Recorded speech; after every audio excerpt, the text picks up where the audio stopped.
Теннис набирает популярность среди молодежи Абхазии. Несмотря на то, что в республике нет соответствующих условий для занятий этим видом спорта, с каждым годом любителей становится все больше. В настоящее время по всей республике есть только несколько площадок, где можно заниматься теннисом.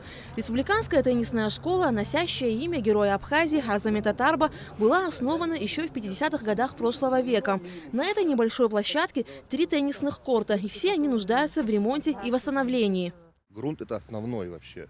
Тут надо рыть и рыть еще, не знаю, сколько там, 1,5–2 метра. Тут грунт надо поднимать, дренаж надо поднимать. Тут не так все просто. Нужны, конечно, большие средства.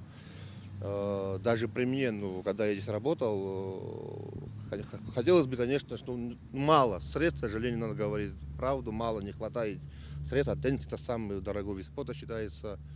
Вот, и поэтому, к сожалению, нам не удалось не только возобновить, а построить, довести до ума наши теннисные корты. По словам Адгура Киут, в теннисной школе помимо любителей этого вида спорта занимаются от 120 до 150 теннисистов. В школе есть бесплатные занятия и индивидуальные платные, когда ребенок занимается с тренером дополнительно. Вообще, конечно, бесплатно должны заниматься по часам, скажем, вот после вечера, например, после 6 вечера, да, если тренер работает именно здесь, там у нас Акуция, там Елизабет или там Патывасян Артур, они работают именно у нас. Они не имеют права брать с детей деньги, денежные средства, если они здесь работают. А если ребенок хочет дополнительное занятие, это не страшно, то есть, соответственно, надо платить деньги. Скажите, а вы этим тренерам зарплату выплачивает госкомитет? Вот кого я сейчас назвал, Татывасян Артур, он получает у нас, да, зарплату, сейчас небольшую зарплату, но получает зарплату. Но в основном наши дети, они хотят более дополнительные занятия. То есть бесплатная группа, есть платная группа. Иногда, конечно, недовольны родители, потому что они говорят, вот там мы не можем платить, а ребенок перспективный, что делать? Мы не можем его на улицу выгнать, понимаете? Поэтому, когда тренер работает, тренер воспитывает в первую очередь своего подопечного, он должен понимать, что деньги, это, конечно, это не стыдно, да, зарабатывать, но когда ты занимаешься в спорте, надо душу вкладывать в своего подопечного для того, чтобы его поднять хотя бы на международный уровень.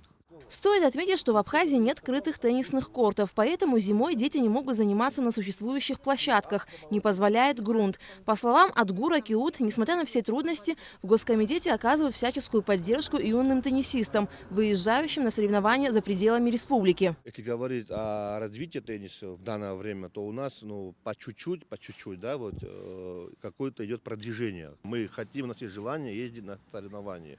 Всячески помогает, конечно, и Джамал Рядович Губаз, в лице него говорю, и Федерация тенниса Абхазии Тамаз Абгаджава. Командировочные расходы – это проезд, питание, проживание, взносы.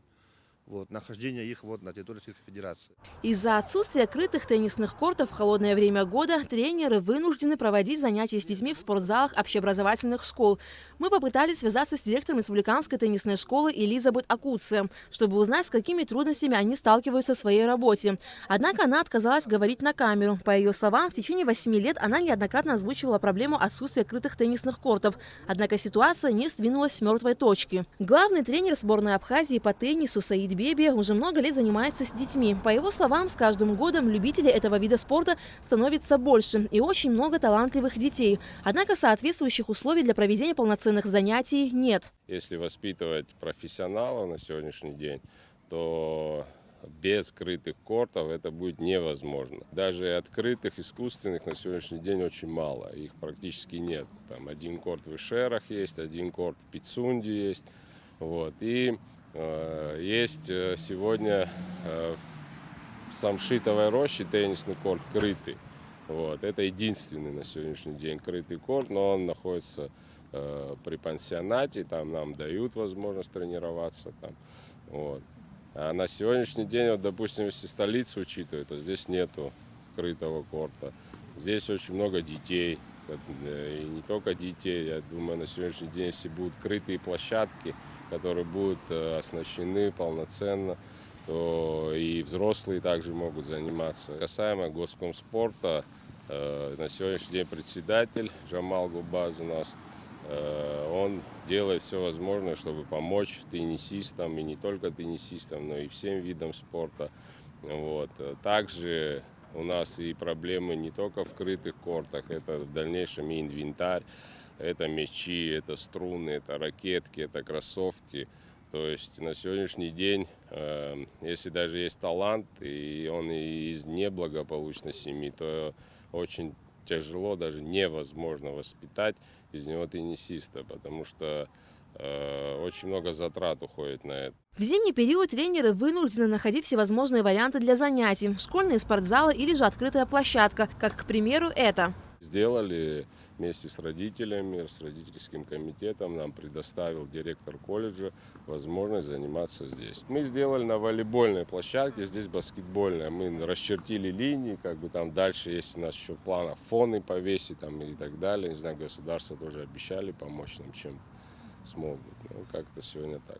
В недавнем интервью программе о спорте Дуней на абхазском телевидении председатель Госкомитета по делам молодежи и спорта Джемал Губас прокомментировал ситуацию с теннисными кортами в стране. Касаемо в честь которой корты названы Дарба, да, они не в ужасном, а в плачевном состоянии. Я уже не раз обращался и просил, я думаю, что мы с ними что-то придумаем, но есть корты, которые тоже на балансе, да, и до меня как-то они не отданы в аренду, да. Столько нарицаний, столько приходит родители с детьми, что не хватает, мы не можем, государство построить, мы не можем на этих кортах выступать. Я думаю, что в ближайшее время мы сделаем очень серьезные выводы по этим кортам, позовем там, кто там, разберемся по документам и будем на этих кортах, я думаю, что будут, не думаю, уверен, что будут тренироваться наши дети, пока лучшие корты мы имеем здесь в Сухуми, на набережной, и плюс вы знаете, что большие международные турниры проводятся и в Гаграх. Вот то, что имеем, мы будем использовать. И, конечно же, как всегда, нужно, чем больше кортов, тем лучше. Обязательно они нужны. После выхода в эфир интервью Джемала Губас к нам в редакцию обратился мастер спорта Беслан Ашуба, который является арендатором теннисных кортов по проспекту Аяйра. По его словам, информация, прошедшая в эфире АГТРК, не соответствует действительности. Мы попытались разобраться в этом вопросе. Теннисные корты по проспекту Аяйра, состоящие из 3 сооружений – теннисного корта, футбольной и баскетбольно-волейбольной площадки, были переданы Госкомитетом по физкультуре и спорту в аренду индивидуальному предпринимателю Тенгизу Корова в 2016 году. На тот момент председателем комитета был Баграт Хутаба, который сейчас является послом Абхазии в Сирии.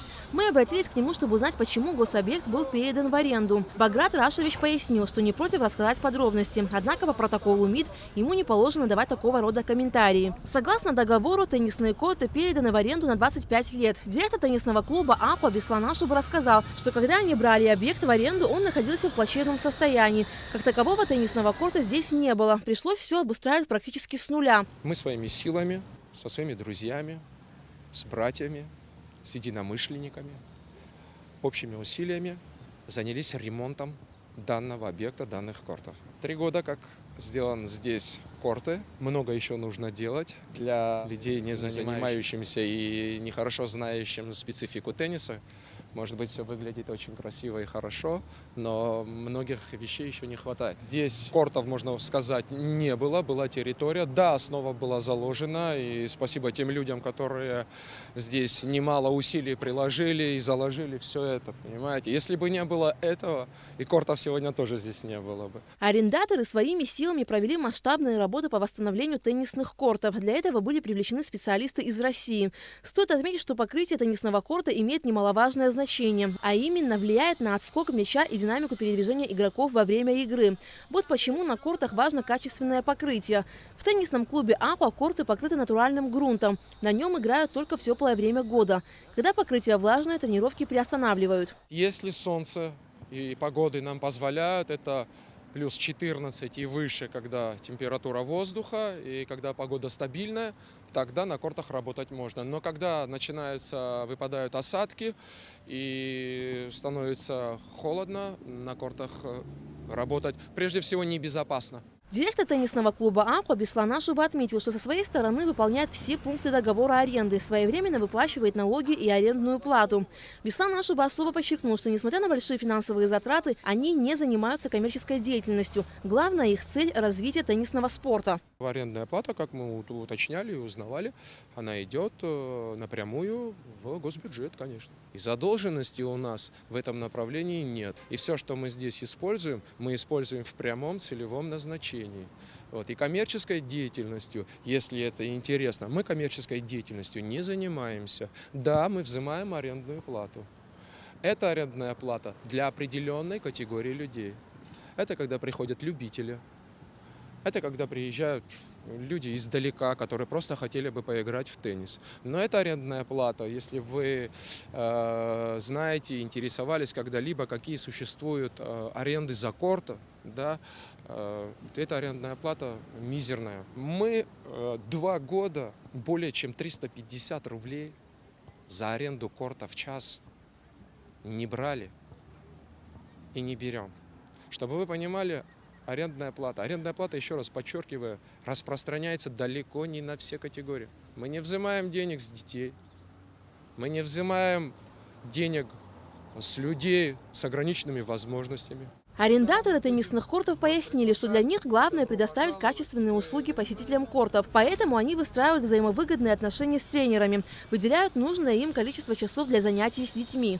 Тренера вносят плату для того, чтобы корты эти были всегда в надлежащем состоянии. Потому что положение вещей сегодняшних, да, то, как они сегодня обстоят, материальная прибыль, скажем так, которая есть сегодня, она не позволяет нам покрыть расходы и заплатить месячную зарплату одному рабочему. У нас сумма не почасовая, говорим о взаимоудобных, скажем так, формах, понимаете? То есть мы всегда идем друг другу навстречу и только так выстраиваем. У нас нет такого, что вот вы дадите нам определенную такую ставку и все, мы никого в этом смысле не тушим. На берегу у нас 5 кортов, мы тоже там занимаемся, но они, да, предоставляют нам часы. Но там покрытие, оно новое, как бы, то есть там еще работать нужно над ним. А открытые корты, вот грунтовые, они имеют свойство, то есть укладки, усадки там, то есть и после каждого, допустим, весеннего, там, осенне-зимнего периода эти корты нужно подготавливать. В теннисный клуб «Аква» могут прийти на занятия не только профессионалы, но и любители. На корт их пустят только в определенной амуниции. Однако следует отметить, что с них будет взиматься почасовая оплата. Клуб проводил различные мастер-классы для детей с участием мастеров тенниса: Амины Аншба, Алена Авицба, Анастасии Мыскиной. Также сюда приезжали представители крупнейшей компании «Баболат», которая производит теннисный инвентарь. Руководство клуба занимается и благоустройством прилегающей к объекту территории. Более 200 корней различных деревьев и кустарников были высажены по периметру спортивных площадок. Впереди еще немало задумок, которые предстоит реализовать. Мы решили в этом году сделать освещение на 2 кортах. И мы обязательно это сделаем и поменяем линии на кортах, которые до сегодняшнего дня не были поменены. Есть где поменяли, но есть где корты не поменены, они перебраны, они переделаны, там много с ними было волокит. Построить на территории теннисного клуба «Аква» закрытый корт не предоставляется возможным, не позволяет площадь объекта. Чтобы проводить турниры в высших категориях, должны быть выдержаны определенные стандарты, то есть должно быть 5 кортов. Беслан Ашуба подчеркнул, что они делают все возможное, чтобы теннис развивался в республике. В кортах занимается на сегодняшний день не менее 50 детей. И говорить о том, что у наших детей нет возможности, и кто-то, где-то, как-то, до меня, непонятно как, непонятно кто, непонятно где, отдали, не дает детям возможности, это неправда, это не так. В договоре аренды четко прописано, что он, как руководитель целой организации, да, обязуется оказывать всяческое содействие. Никакого содействия мы не видели и не видим.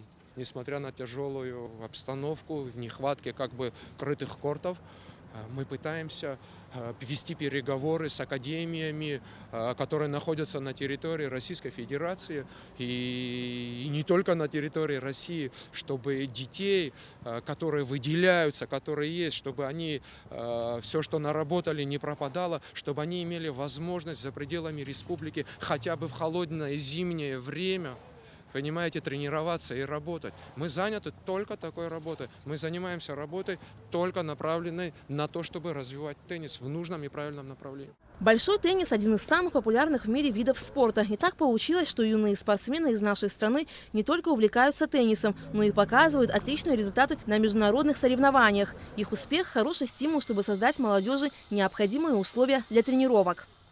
Алика Трапш, Тимур Гугохи, Абхазское телевидение.